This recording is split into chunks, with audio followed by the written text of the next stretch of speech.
syakik asobah. Berarti aslul masalahnya 12. Zaujah dapat saham 3, jaddah dapat saham 2, akhun syakik 7. Kemudian si jaddah meninggalkan anak perempuan 1, bapak asobah itu langsungnya. Bentar.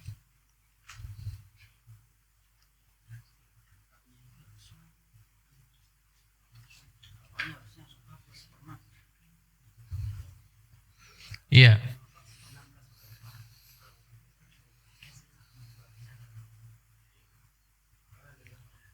Tapi nanti ini hasilnya sama ternyata. Kalau saya ngitungnya emang bapak 1/6 plus asobah. 1/6 plus asobah. Tapi nanti ketemunya bapak itu adalah 3/36. 3/36. Kalau langsung di asobah langsung 1/12. Dan sama, 3/36 dengan 1/12 sama ketemunya. Bintun juga sama, 1/12 punya saya ketemunya 3/36.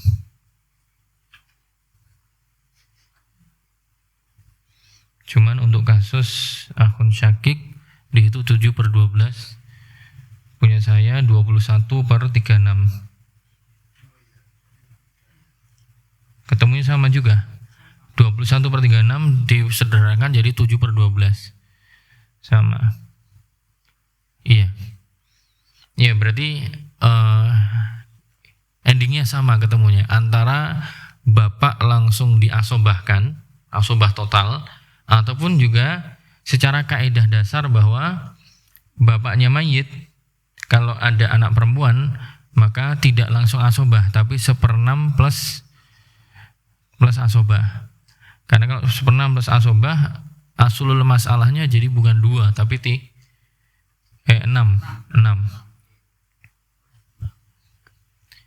Ya, insyaallah sudah bisa ya.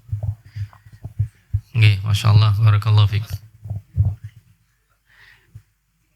Oke, berarti kita ini sisanya PR berarti ya, kata Sajati. Kita ngambil materi. Oke. Berarti sisanya PR ini ada sisa 3 soal. Oke. Sisa 3 soal. Tabel ini plus yang 2 soal cerita itu. Di atasnya rot. Di atas pembahasan rot itu lanjutannya. Seorang meninggalkan zauj, am, meninggalkan suami, ibu dan paman. Tsumma mata zauj, kemudian si suami meninggal an khamsati abna, meninggalkan 5 anak laki-laki. Tsumma matatil kemudian si ibu meninggal lagi, meninggalkan 8 saudara sekandung. Berarti ini yang mati 3. Yang mati 3. Yang mati 3. Iya. Baik, berarti kita ngambil materi coba.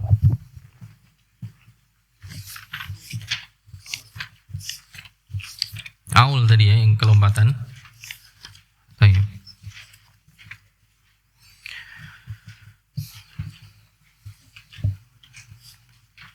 Halaman 54.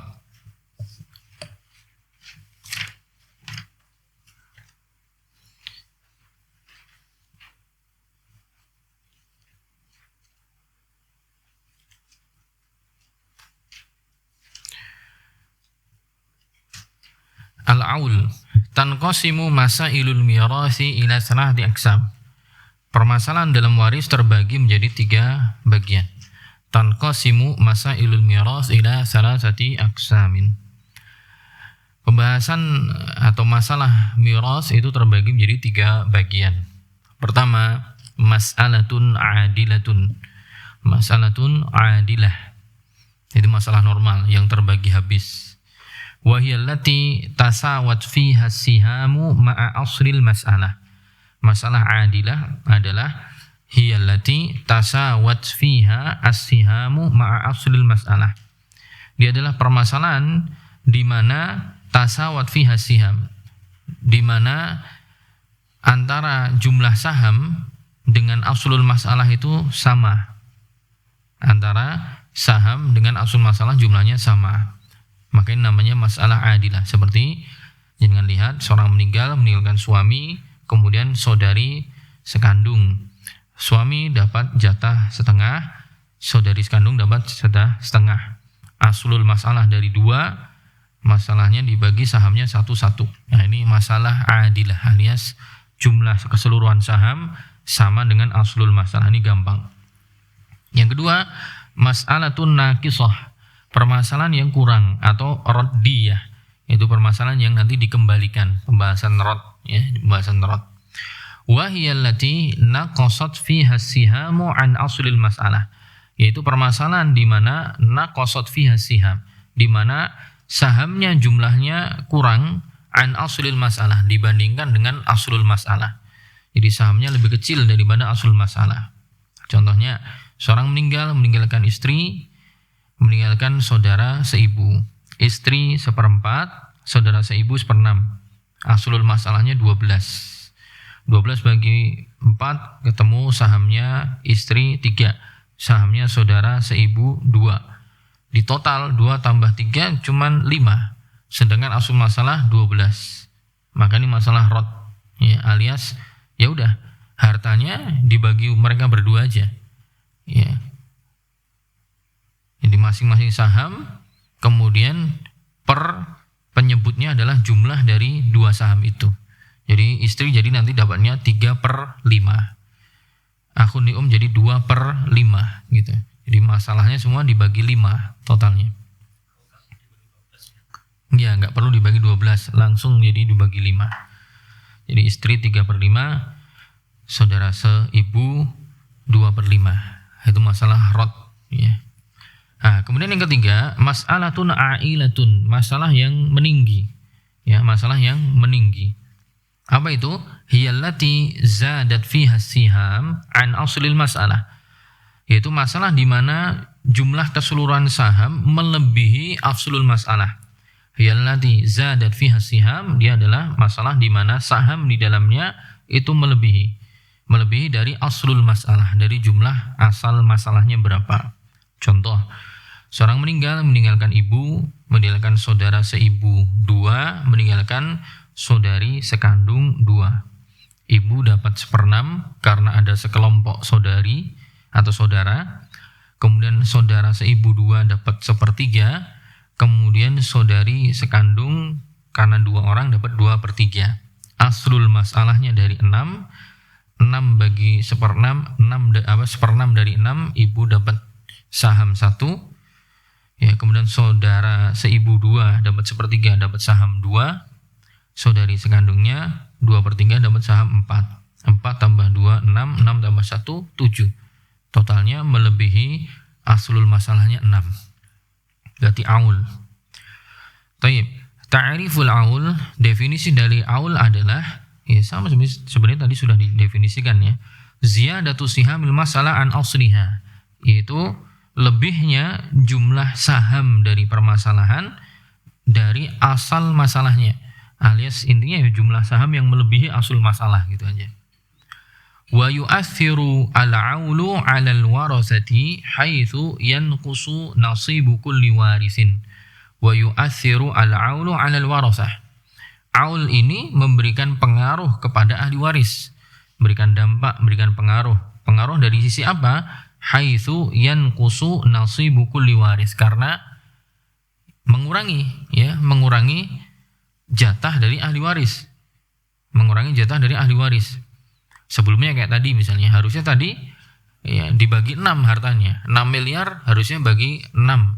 Tapi gara-gara jadi jumlahnya 7, jadi 6 miliarnya bagi 7. Jadi hitungannya menjadi mereka berkurang.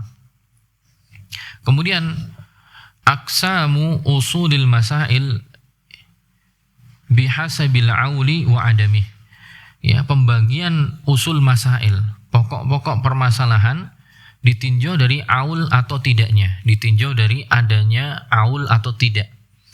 Aqsamu usulil masail bihasabil auli wa adamih. Pembagian usul masail ditinjau dari ada aul atau tidaknya. Usulul masail munhasiratun fi sab'ah. Jadi aslul masalah itu terbatasi pada 7 bilangan saja. Jadi kalau dihimpun permasalahan waris apa aja itu disimpulkan oleh para ulama itu cuman terkumpul dalam 7 asal ini. Ya, enggak mungkin lebih dari itu. Misalnya ada lebih itu biasanya sudah tashih. Tapi kalau hitungan awal cuman terbatas ini. Jadi usulul masail, pokok-pokok permasalahan dalam waris itu terbatas pada 7 bilangan. Asal masalah 2, 3, 4, 6, 8, 12 ataupun 24 itu maksimal. Arba'atun minha la ta'ulu. Hiya, 4 diantaranya itu enggak bakalan terjadi aul. 4 diantaranya tidak akan terjadi aul, yaitu tatkala asal masalahnya 2, 3, 4 atau 8. 2, 3, 4 atau 8.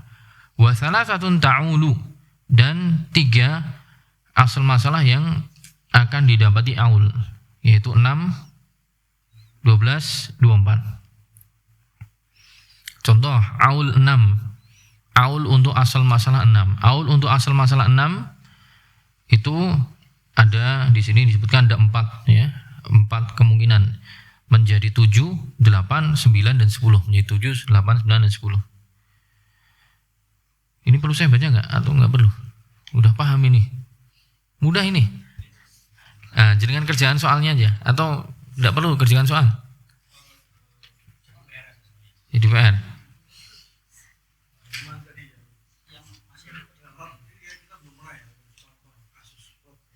Rot dibahas setelah munasakhot. Setelah munasakhot tadi nanti ada bahasan rot. Karena di hitungan rot nanti ada beberapa kaidah yang hampir sama kayak munasakhot. Rotok jelimet juga lumayan itu. Boleh. Oke, Qismatut Tarikah halaman 63. Monggo. Qismatut Tarikah.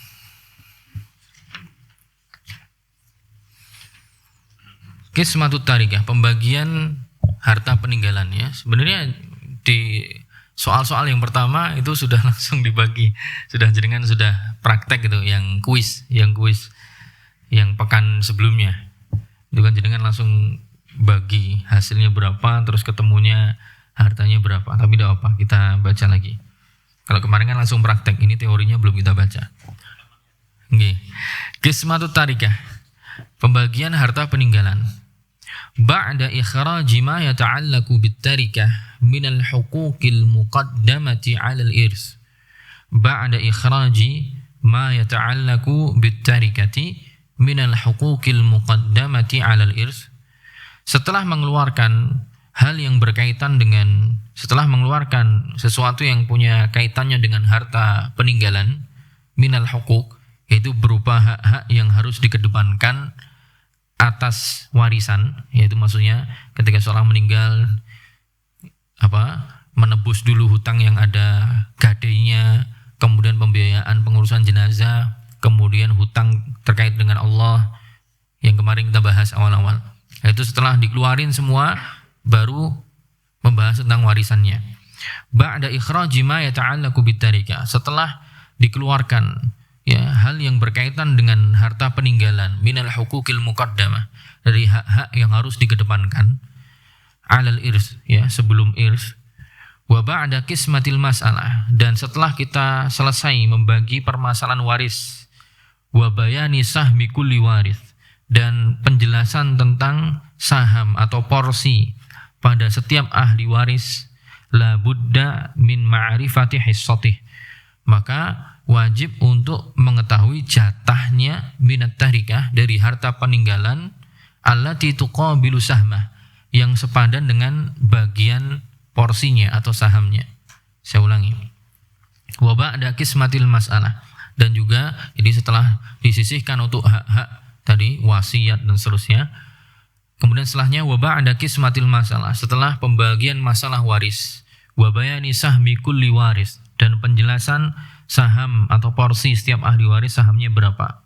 Maka setelahnya la budda min ma'rifati hissatih, Setelahnya kita wajib tahu untuk mengetahui jatahnya dia berapa, jatah realnya gitu kalau diwujudkan dengan hartanya. Minat tarikah, dari harta peninggalan, allati tuqabilu sahmah, yang sepadan dengan sahamnya itu tadi dapat berapa. Wa kullu ma yatrukuhul mayyit mimma lahu qimah, dan segala sesuatu yang ditinggalkan oleh mayit mimma lahu qimah, yang punya nilai, ya. Dan juga setiap apa yang ditinggalkan oleh mayit apa yang punya nilai, ya, mimma lahu qimatun mu'tabaratun qabilatun lil qismah, dan setiap apa yang ditinggalkan oleh mayit dari harta yang memiliki nilai, ya, nilai yang mu'tabar, nilai yang diakui memang punya nilai, qabilun lil qismah, dan memungkinkan atau bisa untuk dibagi, karena bisa jadi terkadang hak-haknya bukan hak-hak yang sifatnya bentuk fisik, tapi hak cetak misalnya. Mayitnya punya dia punya karya misalnya, royalti, hak cipta yang dia dapat misalnya dari penerbit apa, jadi dia dapat sekian persennya, itu punya si mayit. Nanti setiap itu cetak ulang kitabnya, maka mayit dapat hak ciptanya atau dapat royaltinya sekian persen. Itu juga perlu diketahui jatahnya. Jadi setiap nanti cetak ulang, berarti ahli warisnya dapat terus gitu.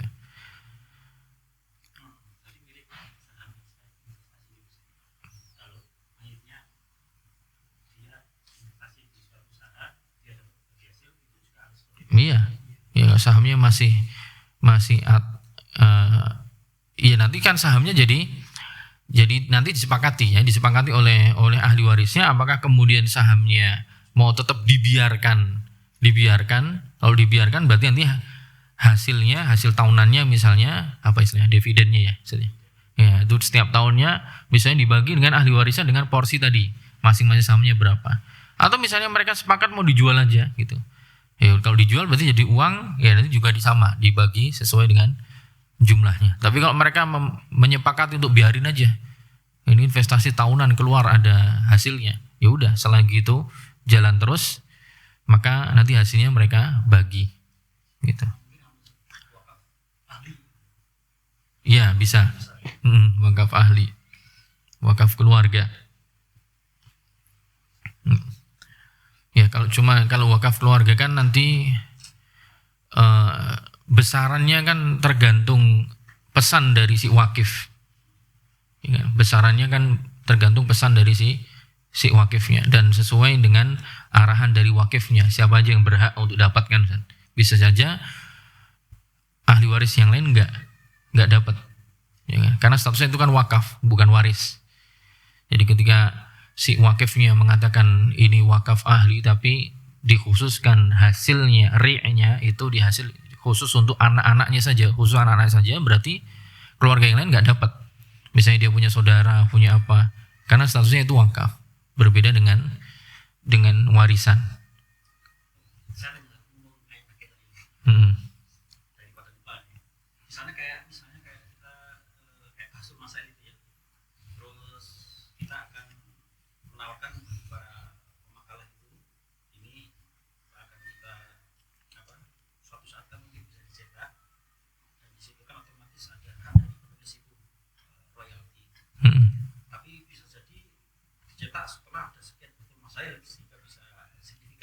Iya.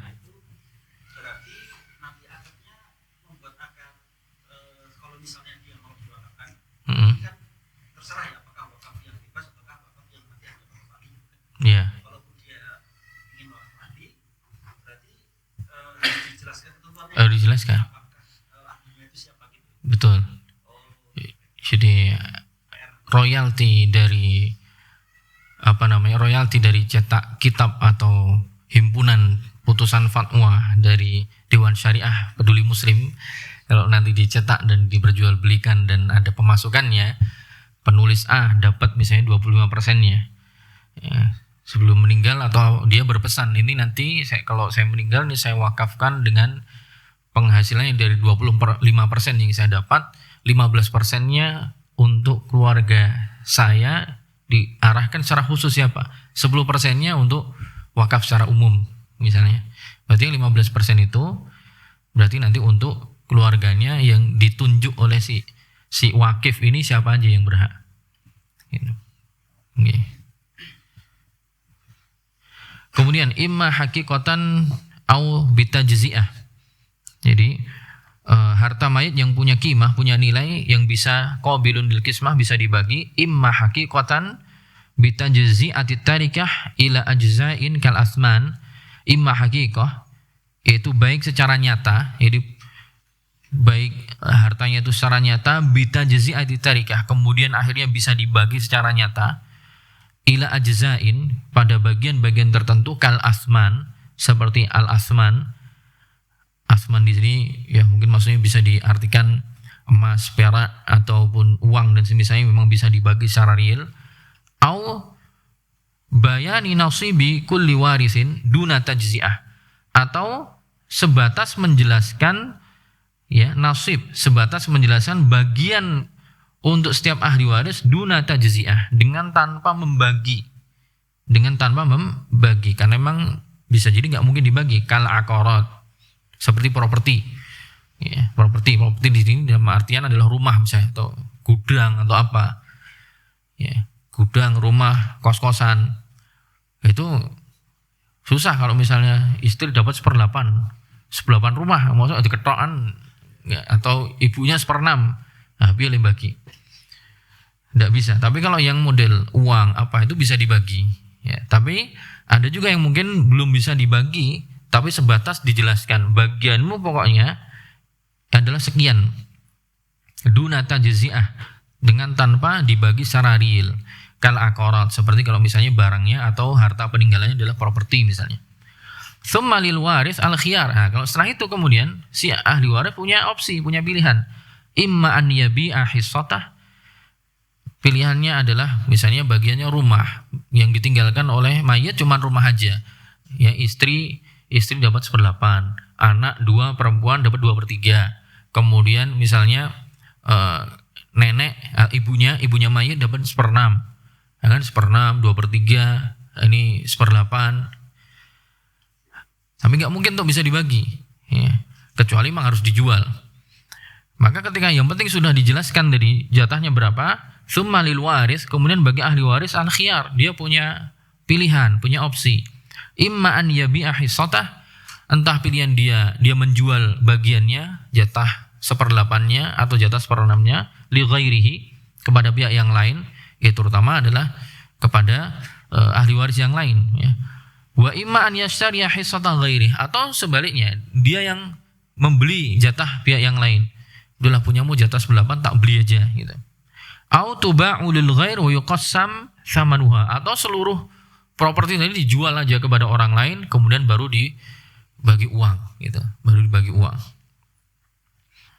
Wali taksimi tarikah nuqassimu mablaghat tarikah ala aslil masalah. Wali taksimi tarikah, dalam membagi harta peninggalan, nuqassimu mablaghat tarikah, kita membagi ya mablag, yaitu harta peninggalannya, ala aslil masalah, sesuai dengan pokok masalahnya berapa. Lina'rif qimatas saham, supaya kita bisa mengetahui nilai dari saham masing-masing. Tsumma nadribu qimatas sahmi, kemudian setelahnya kita mengkalikan qimatas saham, yaitu jatah saham masing-masing, qimatas saham fi sahmi kulli waris, pada saham masing-masing ahli waris.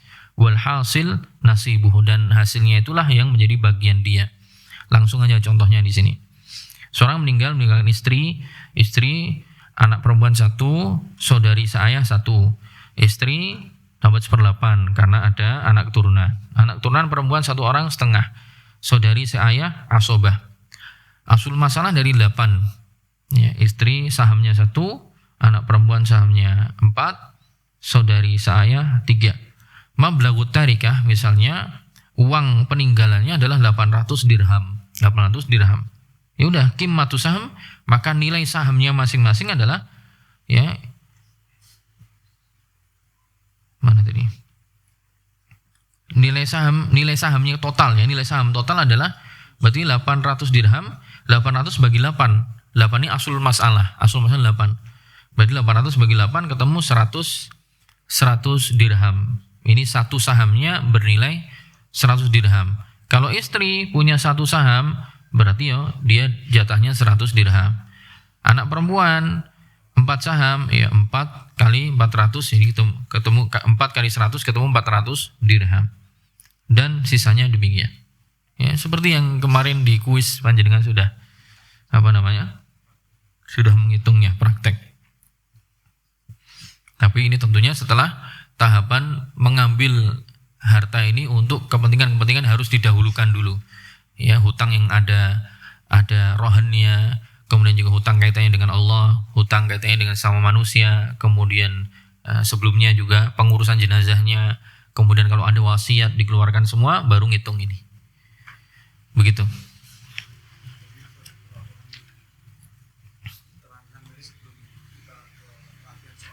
Nggih. Nyusui nggih. Nggih. Nggih. Iya. Bisa. Yang penting kan dia tahu kan jatahnya, oh saya dapat 1/6. Mas. Iya, makanya kemudian sering ada kasus misalnya setelah itu kemudian udah bagi rata aja misalnya. Boleh nggak? Boleh selagi mereka udah tahu betul jatahnya masing-masing. Oh saya dapat jatah 1/8. Oh saya dapat jatah 1/6. Oh saya dapat 2/3. Setelah tahu betul jatahnya masing-masing dan benar-benar tahu betul keseluruhan asetnya berapa. Jadi dia tahu dari 2/3 itu dia misalnya sebenarnya dapat 500 juta. Kemudian dia setelahnya tanazul, ya, rela untuk ya udahlah dibagi rata aja semua, tapi dengan penuh keikhlasan dan keridhaan boleh, ya. Selagi dia sudah tahu betul-betul jatahnya berapa. Ya, Nabi SAW mengatakan la yahillu malu mri'in muslimin illa bi thayyibi nafsin minhu. Tidak halal harta seorang muslim sampai dia memberikannya dengan penuh kerelaan. Nah, kalau dia sudah tahu, ya dia sudah tahu jatahnya segini, kemudian saya rela udah bagi rata aja karena mungkin ada saudara kandung saya yang dia miskin gitu. Tapi jatahnya lebih kecil, ya udah disamakan aja. Boleh aja, ya, diperbolehkan. Jika emang tahu betul, bukan belum tahu ya. Karena terkadang langsung bagi rata ya, padahal dia belum tahu bagiannya. Bahasan dihitung, loh kok bagi rata, ternyata oke. Nganunya, ternyata asetnya banyak. Baru kemudian setelahnya menyesal. Nah ini berarti nggak rela, tidak ada kerelaan di situ. Ya, kalau nggak ada kerelaan berarti haram untuk diambil. Jadi baru dinyatakan boleh kalau memang masing-masing tahu jatahnya berapa dan tahu keseluruhan asetnya berapa, dan dia dengan penuh kerelaan dan keridhaan dia mau untuk dibagi tidak sesuai dengan jatah yang seharusnya. Boleh, ya. Sama aja seperti saya sudah terima, udah jadi hak saya, kemudian tak ulung ke meneh, tak kasihkan, ya, gitu aja. Oke.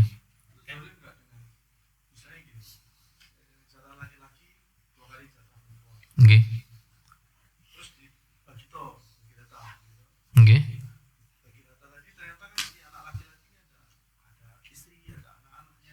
Oke.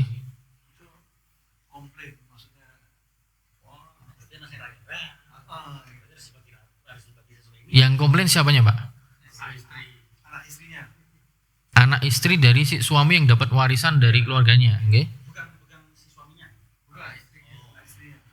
Misalnya ini bapaknya. Misalnya jenengan yang dapat Ternyata anak istriku ini oke. bagi mereka. Enggak lah.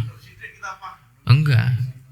Ya, harusnya bersyukur dapat warisan, enggak perlu usaha, dapat warisan. Itu kan peninggalan dari orang tuanya jenengan sebagai suami. Iya, gratisan. Iya. Iya.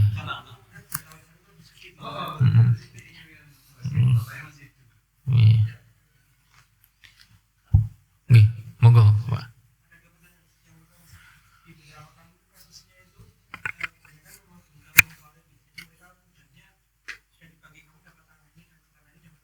Oke. Setelah beri nama misalnya selanjutkan beri nama, maka ahli waris yang nanti waris itu dia berkewajiban untuk pulang. Enggak, berarti kalau tadi dibagi sebelum yang bersangkutan meninggal, berarti kasusnya hibah itu, bukan waris. Itu hibah. dibagi habis. Tapi Iya. bagian hibahnya untuk keluarga Ustaz. Iya betul. Berarti kalau Hibahnya untuk ahli waris sendiri, bukan untuk selain ahli waris. itu kalau wasiat Pak. Bedakan hibah sama wasiat. Kalau hibah berarti ketika dibagi otomatis langsung berpindah kepemilikan pada saat itu juga ketika penghibah masih hidup. Tapi kalau wasiat itu adalah pesan perpindahan kepemilikan yang berkaitan dengan kematian. Kalau yang memberikan wasiat mati baru itu berpindah. Nah, itu beda. Kalau wasiat memang tidak boleh wasiat untuk ahli waris. Karena Nabi SAW mengatakan innallaha qad a'ta kulli dzi haqqin haqqahu fala wasiyata liwaris. Sesungguhnya Allah telah memberikan setiap orang haknya, maka tidak ada wasiat bagi ahli waris. Karena ahli waris sudah mendapat jatahnya dari sisi warisnya. Tapi ada pengecualian juga. Kalau misalnya wasiatnya tetap ditujukan kepada ahli waris sedangkan dia sudah dapat jatah dari waris, tapi kalau yang lain ridho dengan itu, sama juga boleh juga kalau ridho, yang lain ridho loh. Tapi kalau nggak ridho ya berarti tetap dikembalikan ke hukum asalnya. Mereka hanya dapat jatah dari jalur warisnya saja. Ya. Dan misalnya ada wasiat, tadi ketentuannya adalah tidak boleh dari sepertiga. Jadi kasus ini ya, nyata jadi orang tuanya itu mengatakan seorang mati anak A dengan salah ini, cara ini, anak C dengan cara ini. Oke, kalau saya mati, gitu. Dan itu ahli waris itu. Kenapa dia langsung dari nama saat masih hidup? Saya pernah tanyakan alasannya. Dulu ada kasus, dia sebelum meninggal dia langsung dari kaum semuanya. Ternyata anaknya itu maksudnya akhirnya orang tua itu kafiran, nggak makan sama sekali karena anaknya buat kafir, nggak ngasih ke orang tua. Jadi orang tua enggan ngasih ke kalau masih hidup. Dan saat meninggal kamu dapat anak ini. Nah, berarti itu yang nggak urus anaknya. Jadi nggak ada kaitannya dengan bapaknya. Bapaknya, nah ini juga hibah. Dalam kasus hibah itu untuk orang non yang tidak ada hubungan ayah dan anak, itu ketika sudah ngasih nggak boleh untuk minta lagi. Ya, Nabi SAW mengatakan al-aidu fi hibatihi kal kalbi ya'udu fi qai'ih. Orang yang kembali lagi memberikan hibahnya seperti anjing yang makan lagi muntahannya.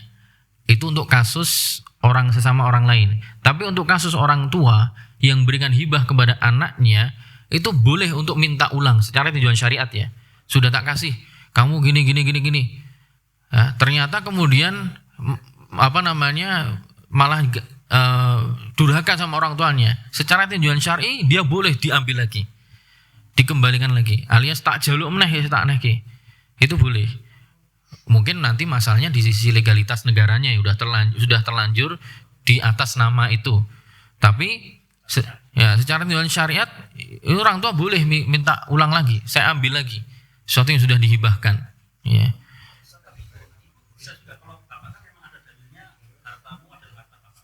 Nggih.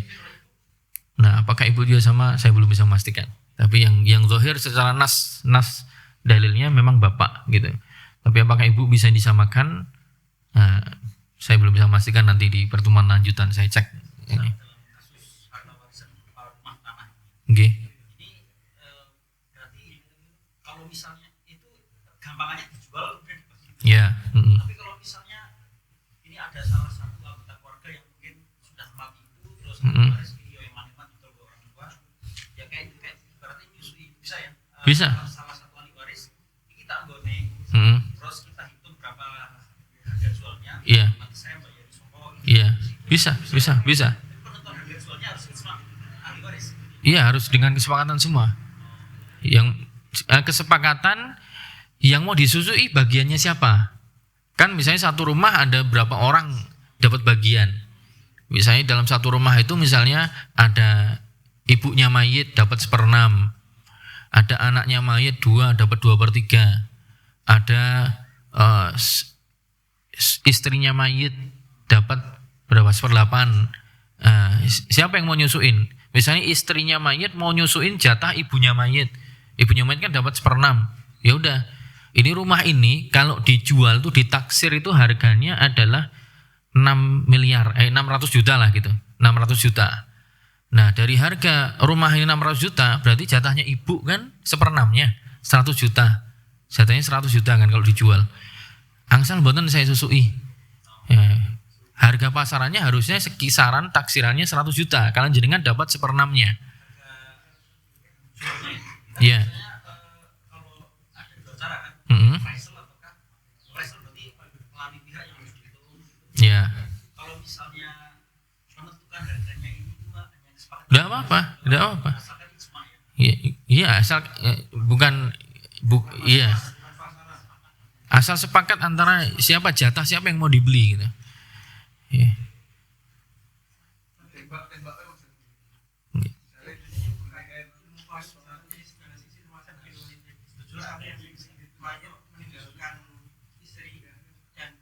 Nggih. Nggih. Iya.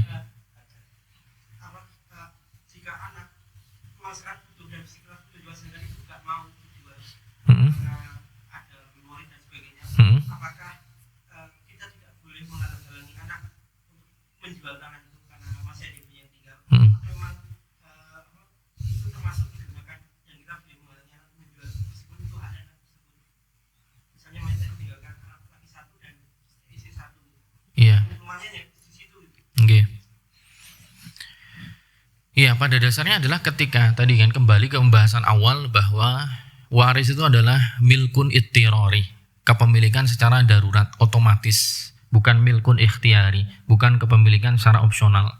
Jadi ketika si mayit meninggal, maka otomatis itu sebenarnya adalah jadi hak dari ahli warisnya. Jadi hak dari ahli warisnya. Dan ketika jadi hak dari ahli warisnya dan ahli warisnya misalnya ibu dan 2 anak misalnya, ya, ketika sudah jadi hak mereka, maka berarti sebenarnya masing-masing pihak kan punya hak untuk tasarruf, untuk berwenang dan bertindak dengan haknya, hak yang dia sudah memiliki.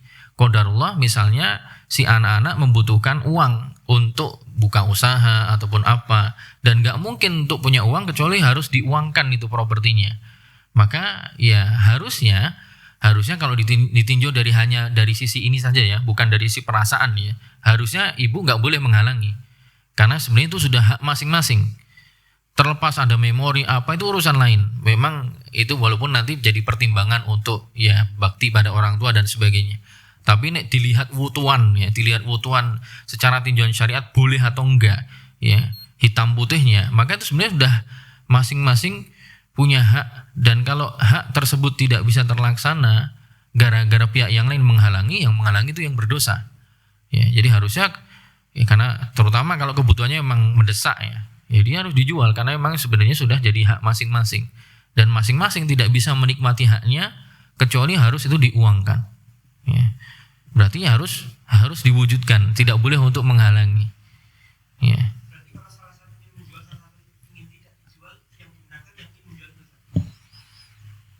Kalau misalnya yang satu menghendaki untuk tidak dijual dan mendolimi yang lain, ya. Kalau misalnya ribet ya harus ada sulah nanti, perdamaian di antara keduanya, gimana jalan keluarnya.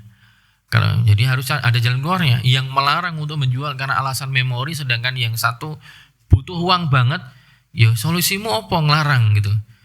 Ya kan duitnya sih gitu. Aku pengen buka usaha, anakku qadarullah misalnya kecelakaan butuh biaya, gitu misalnya. Anakku keterima gitu, Madinah butuh biaya, mangkat, harus ngurus ini itu. Kalau kamu melarang, boleh aja, tidak ada masalah, tapi solusinya kasih solusi.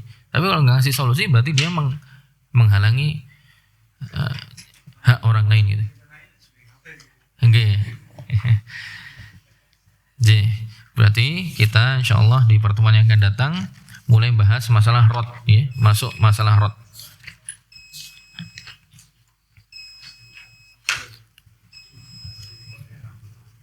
Banyak ya, masih banyak ternyata. Ya moga aja selesai. Bejang berarti masih di sini Ustaz atau ganti tempat? Enggak di markas. Oh gitu. Oh siap. Oke. Mungkin begitu yang bisa kita sampaikan di hari ini. Alhamdulillah. Semoga Allah berikan kemudahan dan berikan pemahaman yang baik. Kemudian kita pertemukan, semoga dipertemukan lagi di tanggal 22 insyaallah. Semoga bisa selesai di pertemuan itu. Terima kasih banyak Bapak-bapak sekalian ya kawan-kawan relawan PM, semoga bermanfaat. Kita cukupkan. Assalamualaikum warahmatullahi wabarakatuh.